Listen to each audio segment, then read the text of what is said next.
Welcome to Previously on X-Men, the podcast that looks at X-Men comics, movies, shows, characters, and more. And we're back. And okay, so we're starting episode 2.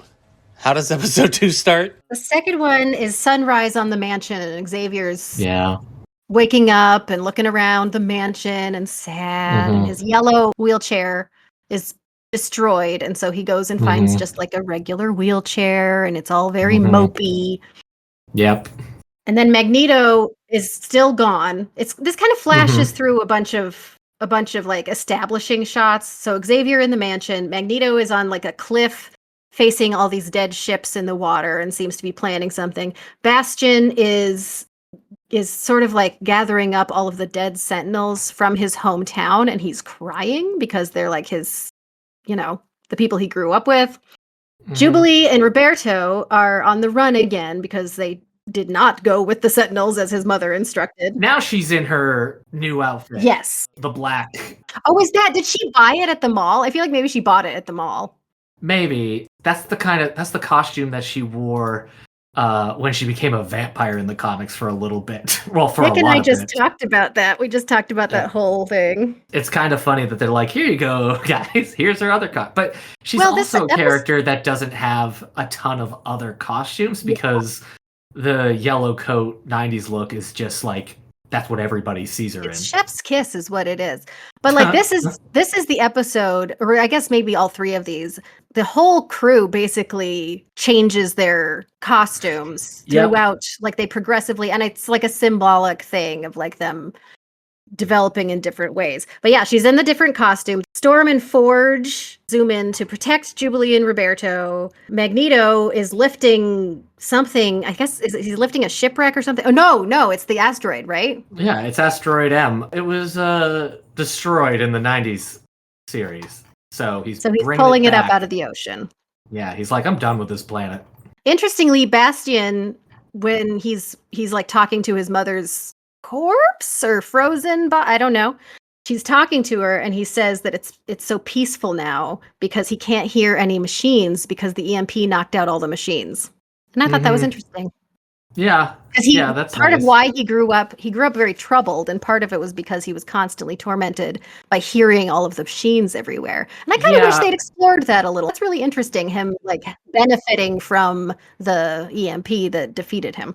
It would be very psychological to go into, is he anti-mutant? Is he a bigot because that's who he is? Or is he anti-mutant bigot because he just hears the constant hate spewing from online and, and maybe got indoctrinated just because it was nonstop? Because it's everywhere, yeah.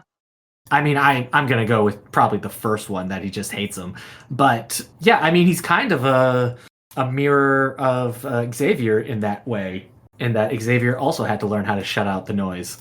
Oh, yeah. Yeah, that's a good point. So, yeah, happy that Storm and Forge are now like back in the group. Yes, that's their entrance, right? Yeah, because again, we haven't really seen them since Life Death Part 2. Yeah. It's so frustrating because Storm has been done so well with some of her inner powers have looked so good. So good. She's been so good in every part that we've actually seen her. Yeah. Even the parts that, like, story-wise weren't that great. So they need to get Magneto to reverse the blackout, because it wasn't that he just shut it off. It's staying off. And he comes to the mansion and invites... Oh, we should say that Rogue is awake now. Oh, yeah. She snaps awake with a Remy! Yeah. And Nightcrawler has been sitting in her room with a book the whole time. Somebody I missed it when I first watched it, but somebody online pointed out how fun and sweet it is that Nightcrawler teleports to her, and even though it's just like 2 steps away.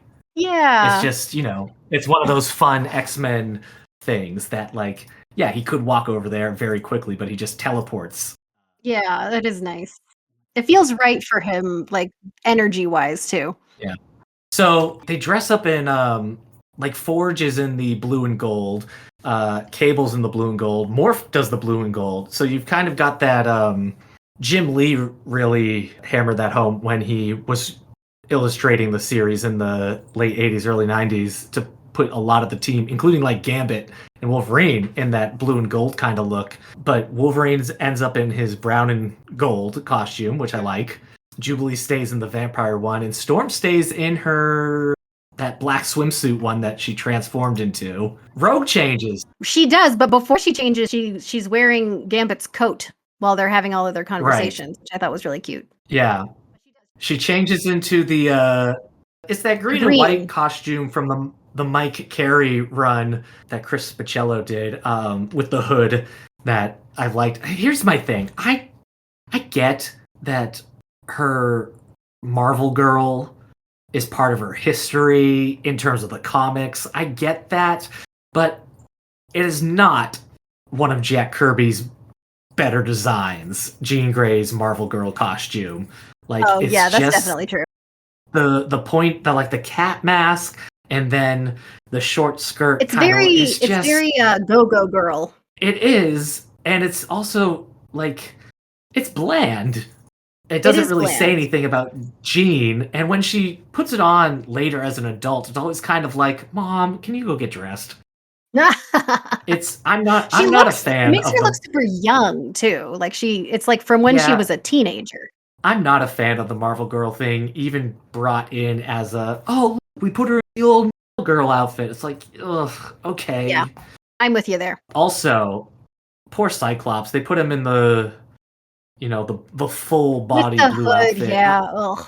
The hood, I know that's also a very classic look for him, but there's a reason Jim Lee made it so you could see his hair. He's got his cool hair. It's all like floaty and it's, when whatever. You put him in the full body suit, like some people, people will often say Cyclops is a dork, Cyclops is a nerd, he's lame and everything, and that hood costume really doesn't help his case. Yeah, but you give him the hair, he kind of has, James Marsden was cast as Cyclops and had because of the hair. If you give Cyclops good hair, then he's a lot more relatable. Yeah, you're right. You're absolutely right. Are those the big costume changes? I think so. Roberto, doesn't he put on the blue and gold? So I don't remember what he's wearing. I just remember he like transforms. So Magneto shows up and says, we're going to Asteroid M and things are going to get intense. The X-Men can come with me. And Rogue is still kind of on her high horse about Gambit. Obviously, everything that happened to Gambit is terrible, but at the same time, she, she's more mad at herself for the Gambit stuff, and she's making it everybody else's problem.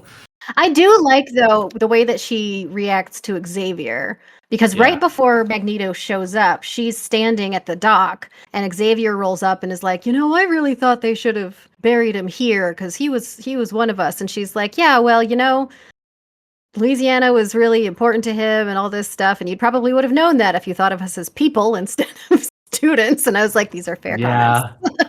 Yeah, it is very fair. Yeah, Rogue goes first, which isn't that much of a surprise. Roberto goes. He sort of apologizes for abandoning Jubilee, but I think he's just really jaded about his mom rejecting him. Yeah.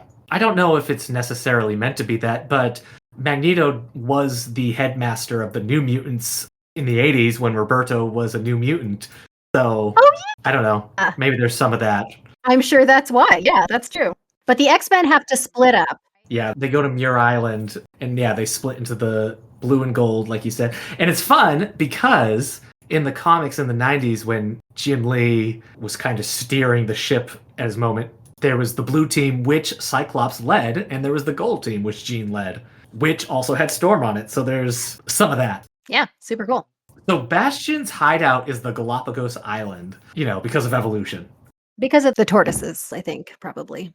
Right. He just really liked the tortoises. I mean, the Darwinism. Okay. So this just kind of becomes a very big battle episode.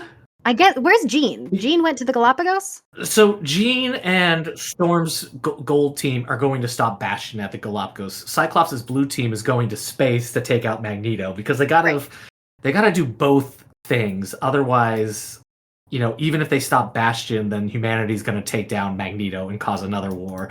If they stop Magneto, then Bastion's Prime Sentinels are going to be. So they have to take out both pretty much simultaneously. Right. And they're in a rough spot because to take on Magneto at only half strength, or Bastion at half strength, it's rough. And I don't know why you choose to send Wolverine on the blue team other than that you want to do the Fatal Attractions moment later in the episode. But I guess I would have just said, Wolverine, you go after the Sentinels. We'll take Jean into space or something. But yeah, that's true. So Beast and Forge made a collar that's supposed to stop Bastion from being able to communicate with all his Sentinels. Right, which is interesting because when they're first designing it, they make it intending that for like to block communication, and then Beast starts to think about, well, we could probably also get it to stop him from having the ability, like any of his like abilities to do anything. And Storm's like, we're not doing that because of her experience with power I mean, nullifiers. he's basically doing the same thing. So what happens is they have a device that can stop him from communicating, but that device still won't really depower him. Right. Comic books, sci-fi, everybody loves like depowering collars. But if you had a superpower, would a collar be the thing to use? I don't know. All right. You know, it might depend on the power. That's true. If you have fleas, maybe if your power is flea-based, then a collar might really help. Or if your power is being able to go out of bounds from your backyard, then a collar might work to keep you in the backyard. Collar's a good option for that, definitely. Yeah. All right, like so the gold team also, and Sinister is there. And this has a fun, I don't love her costume, but the Jean Sinister fight is pretty cool because of basically in the 90s show, we never really got to see Jean use her powers offensively because she was always fainting. And even when she was the Phoenix, it was still kind of not, it wasn't as big as it could have been. So hearing Jean, seeing Jean here just doing what she does while fighting Sinister, who suddenly has like shadow ooze powers. Yeah, I noticed that too. I like the moment where he's like evading her, like he's like roller skating or something. He's got like a skate vibe going on, and they take over Cable.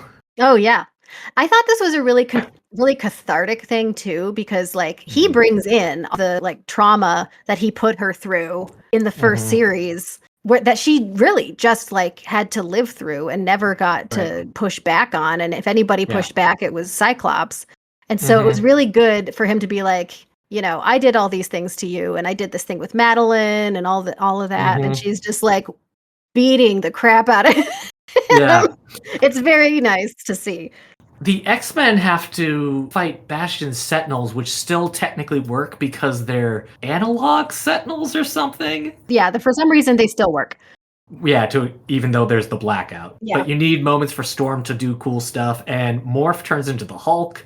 So yeah, and I guess we are solidly in Morph takes on the powers of the person that he looks like, because he's hulking it up. Yep. One thing I like about this episode is, Xavier is on the team to go talk to Magneto, and he's just going on. He's like, we have to be better. We have to do this. And Magneto basically says, shut up. Yeah. Yeah. And, I'm not on the Magneto's right side. Quite. Because, I don't want to go down that road. But it is, you get how just like, you sanctimonious, you weren't even here, you were in space. And doesn't he say you in space with your bird queen? Yeah, he does. He's out there just living while they're still fighting the good fight. And it's just, it's a good moment where Magneto is like, we're friends, but shut the hell up. It's so interesting what they do with Xavier in this whole thing. And I noticed this more this time around. The first time I watched the whole season, I was just sort of like, okay, whatever, Xavier's here. They're acting like it's a big deal and I don't care. But I think that what they're doing with Xavier is actually more interesting than that, because he spends basically the entire time apologizing for doing everything wrong always. Yeah. And they seem to really break down his character. Like, he left them alone. He didn't give the mansion to Cyclops because he was trying to control what Cyclops was going to do while pretending to himself that he was trying to set him free. And all of the things that are currently happening are sort of direct results of the various ways that Xavier has failed in his mission, and like specifically related to his mission. Not like he tried to do something right and it went wrong. Like the things that he did were pointed in a direction that led to this. Right. And Yeah. they just keep coming back to that. And I find that so interesting because he does get back to trying to defend his dream and the things that he's done to further his dream. And I feel like the ultimate, like the last word of this season is he was wrong. Yeah. Well, Claremont didn't love having Xavier around because he saw you only have two choices with somebody like Xavier, where you either play him as the saint who everybody looks up to, but that's kind of boring to write, or you break him down, but then that kind of ruins the character for the role he's supposed to play. Whereas Scott Lobdell found him very interesting to write, and I feel like the 90s cartoon did a little bit more like Scott Lobdell, where Xavier was kind of the saint of the X-Men, but he was also active and he was allowed to lose. But the idea of an Xavier that's a jerk or that is wrong or very fallible or maybe shouldn't lead the X-Men has been kind of nonstop the character in the comics for like the past 20 years. Yeah. So I think maybe some of that is just reckoning the Xavier that was in the 90s series with the Xavier that's been in comics since Grant Morrison left. Yeah.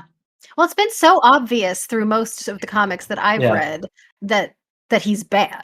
You know what I mean? Well, he's like, why are you putting these people in this situation? Why are you doing this? Why are you being so sanctimonious? Here's the problem for Xavier that is outside of his control and outside of really Marvel's control in general, is that historically Xavier in the real world is kind of proven wrong again and again. Yeah. It's hard in 2025 right now to be like, yeah, but Xavier's right. It's just hard to really latch on to the we must be better so we can inspire people to be better when you see that, oh, actually people rather be inspired in a lot of different directions, and it's usually not to be better. Yeah. Yeah, so that's a good point. I feel like, if you're trying to make the X-Men fit into modern day, Magneto, he always is, but he's much more of the convincing character in 2025 than maybe you'd hoped he had been in the 60s. It's like what we were saying about his reaction by doing the EMP in response to them attacking him with the Sentinels. If he hadn't done that, all of the mutants would now be dead. Right. So you can take Xavier's side and be like, okay, well, let's let them get this out of their system, and then we'll help them recover, and that'll show them that we're good, actually. But they're dead now, Xavier doesn't do anything to save them. He just tries to steer their response to the bad things that he lets people do. Yeah, it's just the idea that you can appeal to the general public's better side is not something that seems realistic. I want to say at the moment, but maybe I've been naive for a few years, and you could say that for probably goes years. in waves, honestly. Yeah, but it is just one of those things where, when the civil rights movements are happening, or you're in a slightly more economically peaceful time like the 90s, the X-Men Xavier dream makes more sense. But then you're, in modern day Earth of 2025, it's just kind of like, I don't, who's gonna accept this? It's just, it's trickier. It makes writing Xavier harder, I imagine. It makes him making his point with Magneto look even weaker. You know, if Yeah. he's standing up to Apocalypse or Sinister or even Bastion, sure. But when you have him against Magneto, it always does seem like, Xavier, you need to get out of the way. Hmm. So So one of us is making a difference, and it ain't you. yeah. So anyway, Xavier is trying to take control of Magneto's mind, but it's blocked. But Wolverine stabs Magneto through the back, and I guess I can't remember if that's what he did in Fatal Attraction, but I do know it is what he does right before Grant Morrison took over. I can't remember the name of the run. It was a short Scott Lobdell story, but Wolverine ended up stabbing Magneto in the back and ended up crippling there. But in Fatal Attractions, the comic, Magneto rips out Wolverine's skeleton, and it happens here. Though it's like a freeze frame thing. Yeah. It's like it freezes and it kind of like moves. It's like a picture that is It's very like flash rotating. animation. Yes. Yeah. I think it kind of, for such a big moment, it looks kind of crappy. Yeah, I could see that. It didn't stand out to me, but yeah, it's a choice. I just kind of felt like and maybe you do that because tearing out his adamantium might be too gruesome even for this more adult animated series. That's the impression that I got of why they would do that. That it was a not censoring, but like we can't show him pulling liquid adamantium out of every I just think the way core. they did it just came across looking kind of cheap. Yeah. Especially to be the last shot of the episode. The way I see, and I didn't rewind it, so maybe I misinterpreted this, but what I thought was that before the Wolverine thing, Cyclops knocks, or somebody, I can't remember who, gets off Magneto's helmet. And so Xavier blasts him psychically and is like pulling him down and like he's winning. But meanwhile, Cyclops is paying attention to the other team because they're like psychically linked, I guess. Yeah. And he decides that they need more time. So I think he blasts Xavier to stop him from killing Magneto. Yeah, it's a rough. Does he do that? That seems right. Yeah, because if they stop Magneto before they stop Bastion, then Bastion will have all his Sentinels again. Now, interestingly enough, Nick and I just talked about the whatever the vampire thing where Jubilee turns into a vampire, that comic run, and in that Dracula is in that, and Blade moves to kill Dracula, and Cyclops blasts Blade to stop him from killing Dracula. And it was a very reminiscent moment to this. Yeah, that's what they were alluding to. Yes, they were like, that run needs to be referenced. Anyway, I thought that was a pretty big deal. He's been like at odds with Xavier this whole time, but he just straight up blasts him. He's like, nope, your plan sucks. My plan is what we're doing. Yeah. Anyway, so now it's part 3. Part 3. So Wolverine is injured, and they gotta get Wolverine off the. I don't think I realized this when I first watched it, but when the big end thing happens, Wolverine isn't technically there, is he? Because they get him out off the ship, don't they? They get him off the asteroid. Ultimately, they get everybody off the asteroid. When the episode starts, it's in Magneto's mind. Mm-hmm. It's that whole thing where it's like the past, and Xavier is talking to him, and it's the bar, like you've seen a million times, Xavier and Magneto at the bar. Listen, I understand that talking is the better solution, but this conversation between Xavier and Magneto goes on. I mean, it's the whole episode, so it just goes on forever. Yeah. He's just saying the same stuff, and he's reminding Magneto of why he's sad. Or Magneto doesn't know who he is. And he's like Xavier's completely trying to help him. lost his memory. And I think there are ways in which I like it. There are ways in which I like to see Xavier try to reinforce that he cares about Magneto, and that's what needs to bring him back from the brink. But it does, like, my initial thought when it was like them talking and like running, I was just like, I don't need this. I don't need more of these two men talking at each other about how they're friends, but they're not friends, but they're friends, but they're brothers. And, like, yeah, please. I mean, I guess obviously in X-Men 97 you haven't seen this before, but there's a good chance if you're familiar with X-Men, you have seen it before. Yes. And yes, this is the most adult version of this conversation that this series has done, but it's just, the movies make the mistake of constantly thinking that Xavier and Magneto are the most X-Men characters of all the X-Men characters that you want to see all the time, whereas that's not true. And, in this scene, it's like, it must be the length. And also because he forgets who he is, but then later he remembers who he is. So why did we have to have him forget who he is? Right. In the comics, after Xavier wiped his mind and he was basically a vegetable on Asteroid M, and then that crashed, you thought Magneto was dead, but then we met Joseph, who we all thought was a de-aged Magneto with amnesia. And then that later turned out not to be true. But if you're going to do Xavier blasting Magneto's brain and then Magneto not having memory, but you're not doing the Joseph stuff, then why are you doing it in the first place if you're just going to reverse it in the next 5 minutes? Yeah, I had the same thought. It was a little distracting because it's another one of those moments that's like obviously leading to something that happened in the comics, and then it just doesn't. Why are we padding at this point? Yes.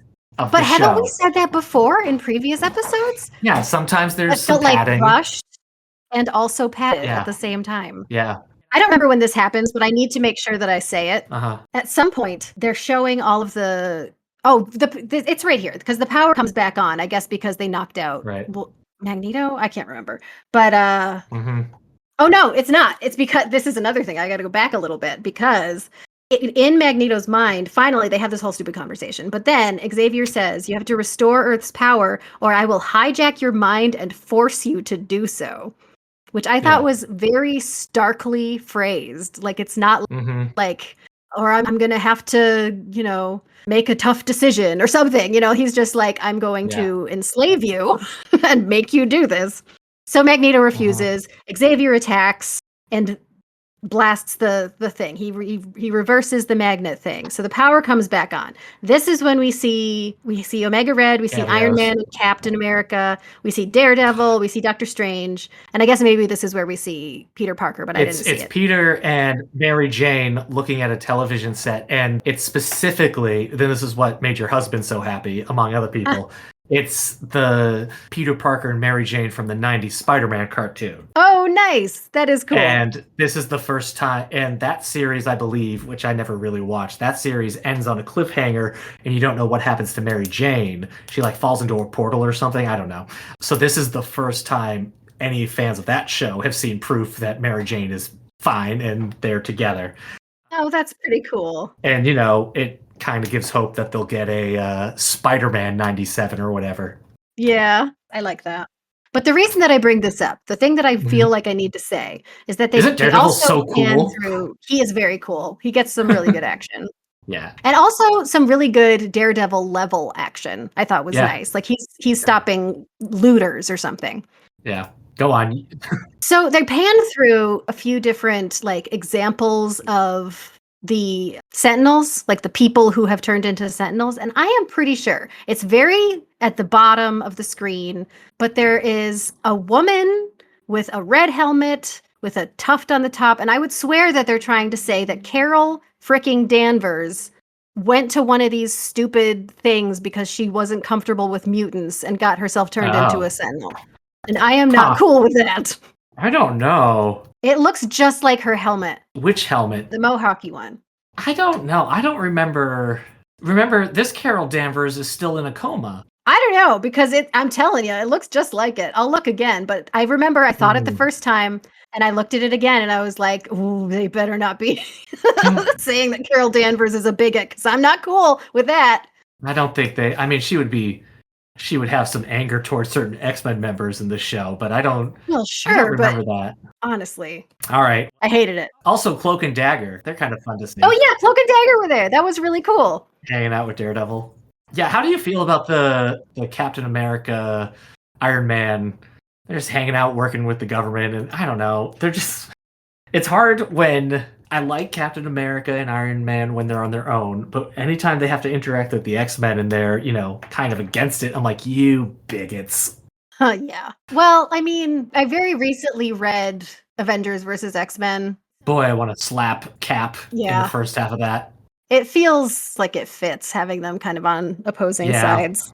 I mean, they do when they come to like, are we going to destroy the asteroid? Mhm. Cap is like, maybe not, but then he doesn't really stop it. So Xavier's dealing with Magneto, and they have that whole talk while like the water is coming in his astral projection, and we also The see on a water is boat. like his pain or something. Yeah, but on the boat we see that Magneto has a family, and they're all in shadow, but it's Polaris, Scarlet Witch, and Quicksilver. Yeah, I missed that. Yeah. Oh, also Alpha Flight we see. Yeah, Alpha Flight's there. That's true. Eh. So they're all still fighting Bastion. And then meanwhile, on like the lake shore or wherever they are, Jean and Sinister fight, and then Sinister takes over Cable. Okay. Cable's gonna kill Jean. And then it seems like Jean dies maybe, and she like goes into the She water. bubbles out, and she's the Phoenix, and this is still it's the Phoenix Force. So I don't understand why she just became the Phoenix, and then after she's the Phoenix in this, the Phoenix now leaves, and she says something. Doesn't she say like the Phoenix is gone now? And it's just kind of like, what you threw it in there because you wanted to have a Phoenix moment, but Exactly. it just showed up for no reason. I mean, I know technically the Phoenix would be seen as a god, but you don't need to have this god come out of the machine. As the Phoenix, she puts the collar on Bastion, and now all the Prime Sentinels are humans again. And she tells Sinister, I'm taking away all the lives you've stolen and everything from him. And then he's just, his immortality and everything. So now he's just a wrinkly, bald, pale dude. Yeah, he's a weird looking guy. Morph gets to make fun of him and be like, this is what you look like. It's funny. Sinister, I never really thought of him reacting this way, but Sinister's reaction is, don't look at me, I'm hideous. Like, yeah. He was doing all this just to be pretty. He just wanted to be pretty. Uh-huh. But Bastion still gets out of Dodge and goes to the asteroid. Yeah, so we have to have another face-off now, but in a different location. Right. It's another fight with And actually, myself and a few people on the internet were a little worried for Nightcrawler in this, because in the comic series Second Coming, that is Bastion attacking Utopia, he ends up killing Nightcrawler. And it was kind of like, well, why'd they put Nightcrawler in this show and then have them go fight? So I was happy he didn't die, but I definitely was like biting my nails, waiting for the moment where his arm goes through Nightcrawler or something. Yeah, that's scary. But while Bastion is heading toward the asteroid, because he wants to destroy it, I think he wants to destroy the asteroid. He wants to crash Asteroid M into the Earth and cause an extinction level event. He's done. He's just going to start over. He's basically doing Ultron's plan from Avengers Age of Ultron. Oh, yeah. Yeah, he is. Yeah. But while he's headed there, the X-Men are headed off. So Rogue is like buckling the unconscious old guys in on the jet, and they're getting ready to go. Uh-huh. We have more with Magneto having lost his memory and Xavier trying to guide him through it. Jean from the surface contacts Scott psychically and is like, here's what's happening. And like Nathan's dying or something because Bastion hit him with his own arm and all of that kind of crap. Oh, doesn't Bastion use the virus from Cable to kind of like level up? Yeah, he basically becomes an angel. So Wolverine and Morph are leaving because Wolverine's dying, and Cyclops has said, don't you die on her. So I guess he was talking about Jean. And then to help Wolverine in his pain, Morph transforms into Jean and is like, I'm right here, big guy. Yeah, that was weird. Weird.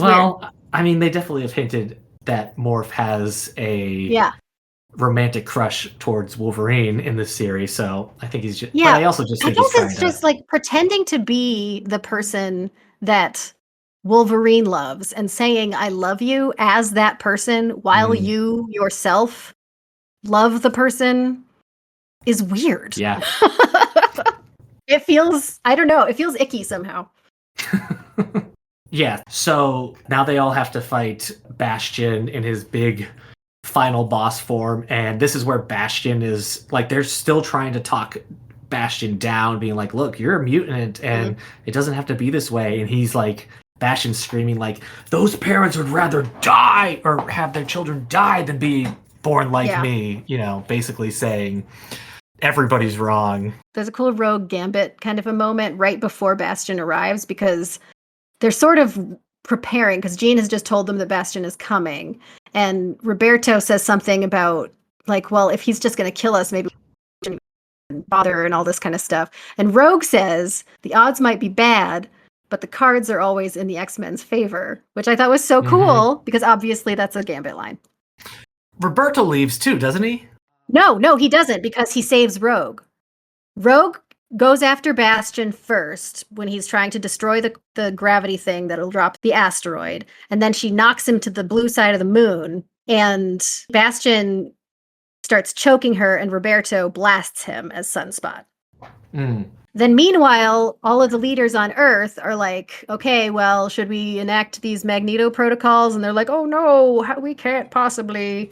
But then President Kelly okays it, so then they're going to launch stuff. So we've got fighting on the asteroid with Bastion. We've got Magneto and Xavier still on the astral plane with the flood and all that crap. And then we've got missiles on their way right now. Yep. So in the astral plane, Xavier seems to finally get through to Magneto by talking about Rogue. Right. And Magneto's like, but she left me, and you left me, and everybody leaves me. And he starts to remember, and the flood starts to rise. So then we have a sequence of various X-Men fighting Bastion and then getting knocked back. Rogue and Sunspot fight him. Nightcrawler, Jubilee, and Cyclops fight him. Nightcrawler gets knocked down first. Then Cyclops, huge blast that seems to work, but then it doesn't really do it, and he gets knocked down. Jubilee is like the last one standing there for a second and has a really good hit on Bastion, which I thought was pretty cool.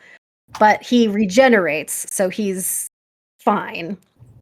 And he's about ready to like take everybody down. And then a Sentinel bursts through the wall and he's like, aha, my dude has arrived.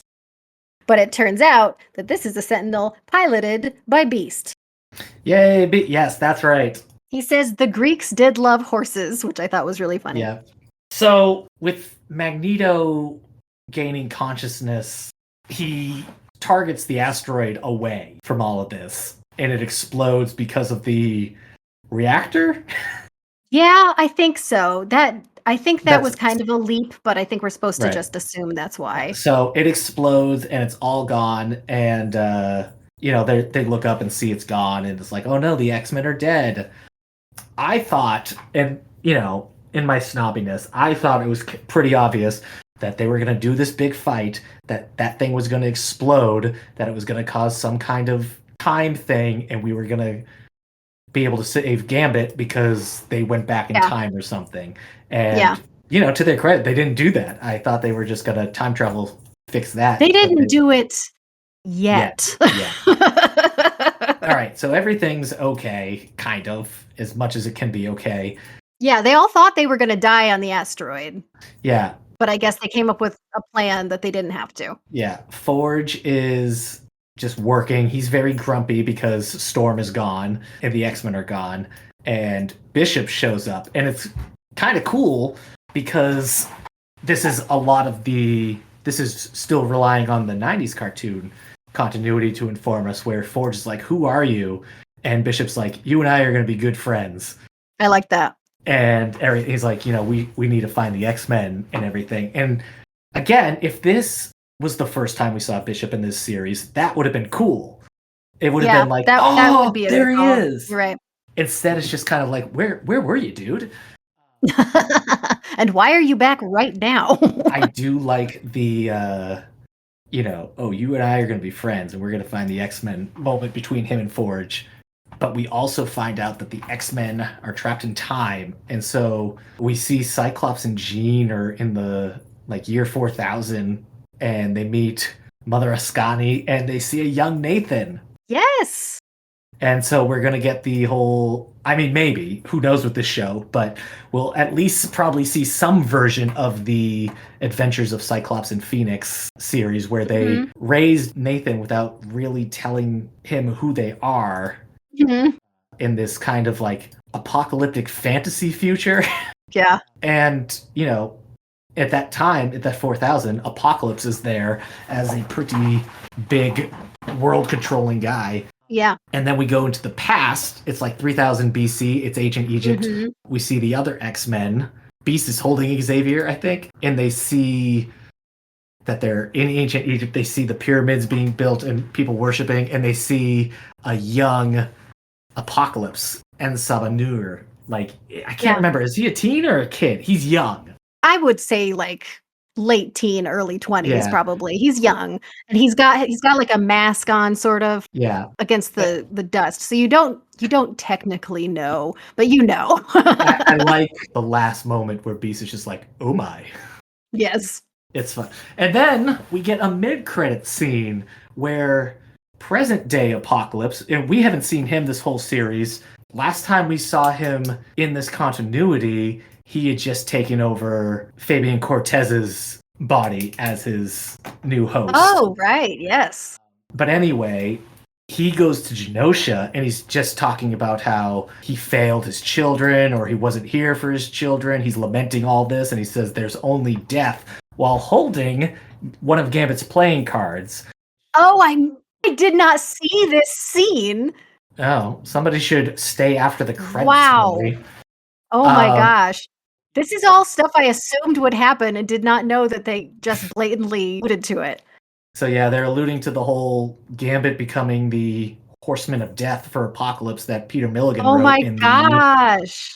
That's so funny. I didn't see it. I forget what his thing was. I remember his Gambit's look was like he had like drow, like bluish gray, black skin Huh. with white hair. He looked like a drow from Dungeons and Dragons, but I forget. Didn't he have like weird powers or something too that weren't his normal I think powers? they're different. Yeah. Yeah. And there's like a whole thing with him, like he's like he doesn't feel like he's himself for a while. I don't know. It's a whole thing. Yeah, that's not a storyline I go back to very often. But Well, you're gonna. Yeah, so that's how they're gonna get Gambit back by doing the Apocalypse. Yeah. So that's the finale. Like we are done until season 2 comes around, and it's a lot.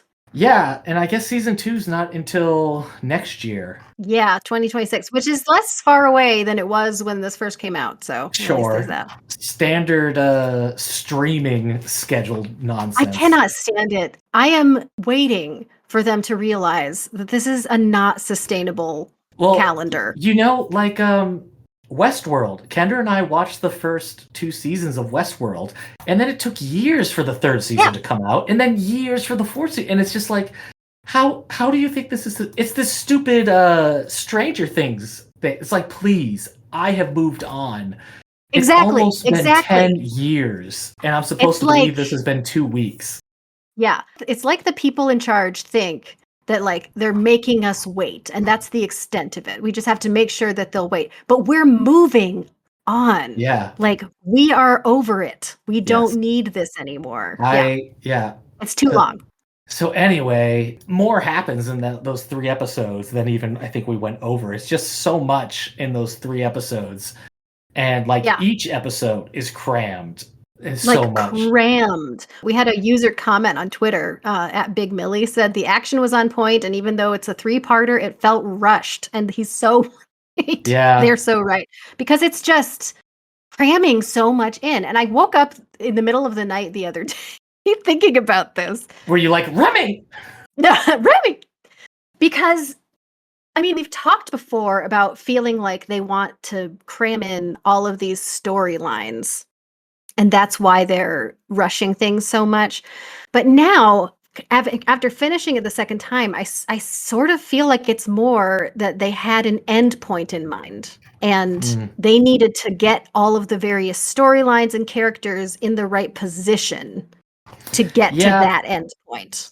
You're right, because they want to have the Jean Cable stuff So you got to do the limbo stuff.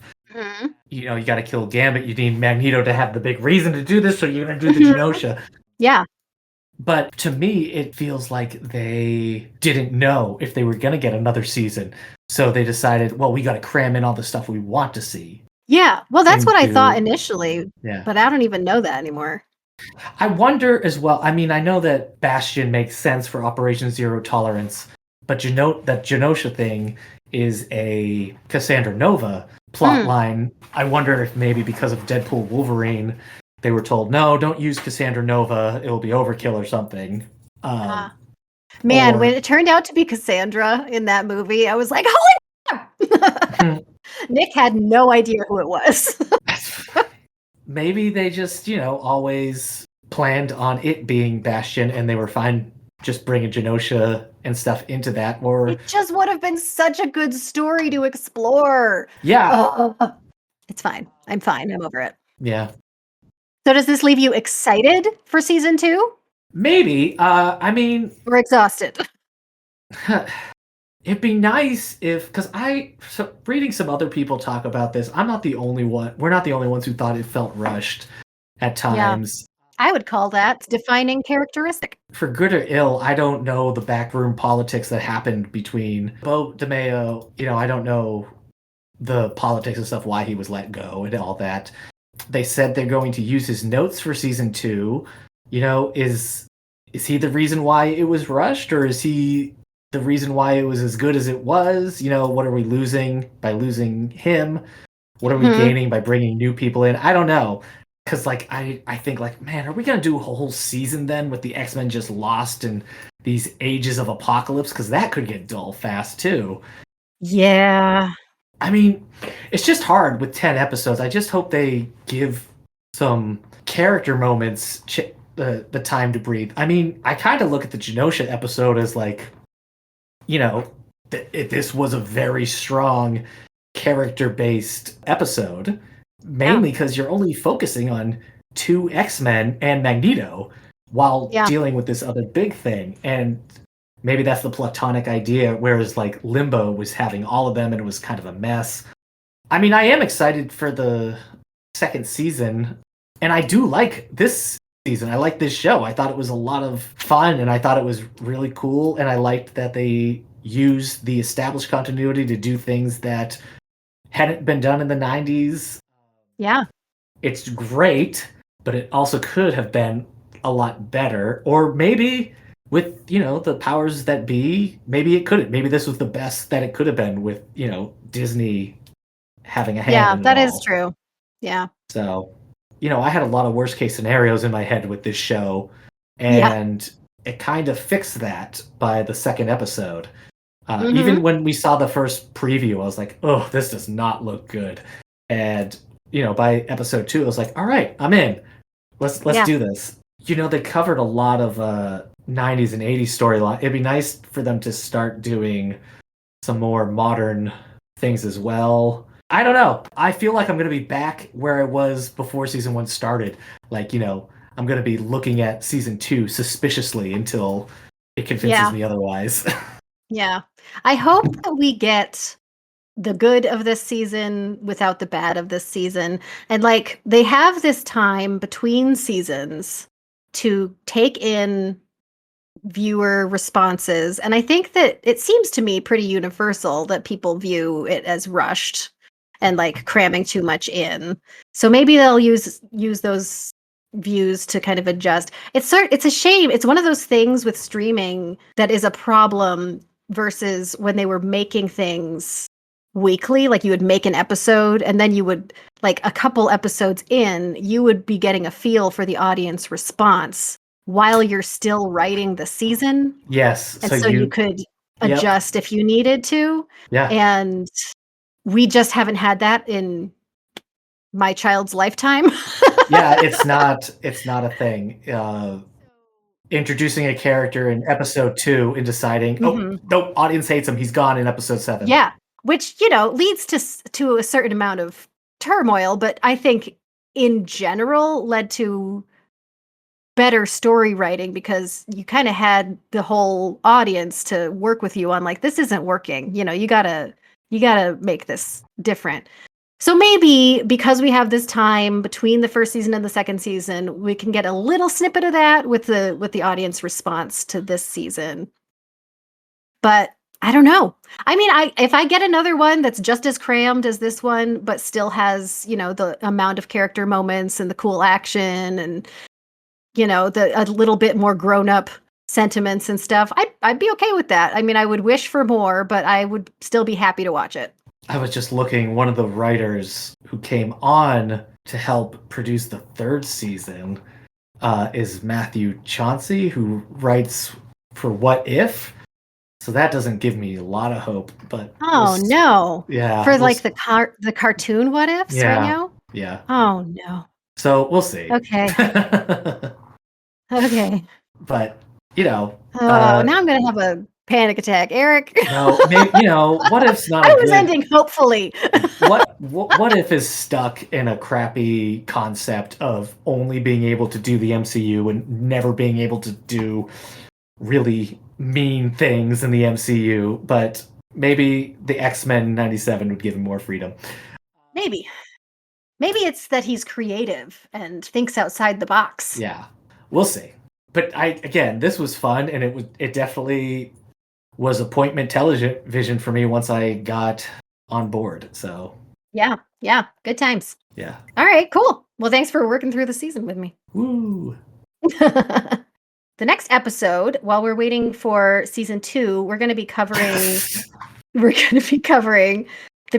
By we, I mean me and Nick are going to talk about the prequel comic. Did you read this? The 97 Great Expectations? No. Oh, well, you should. I liked it. I mean, I don't know what I felt about it because that's a spoiler. I did read the X-Men 92 comic series that was also the Genosha stuff, the Krakoa stuff. Oh, mm-hmm. The House of 1993 or 92 or whatever it was. And I loved that. So is that the same thing? Probably exactly the same. Yeah, just the same 90 something. And going forward, we're going to have X-Men Evolution, Deadpool and Wolverine, and more. So just keep checking the feed for those. Thank you to Prophetic Music for our theme song. Previously on X-Men is brought to you by the Radio Meanwhile Network. Current shows on the network include This Endorian Life and 9021 Here We Go. Please rate, subscribe, or share this show wherever you get your podcasts. Thanks for listening. Bye.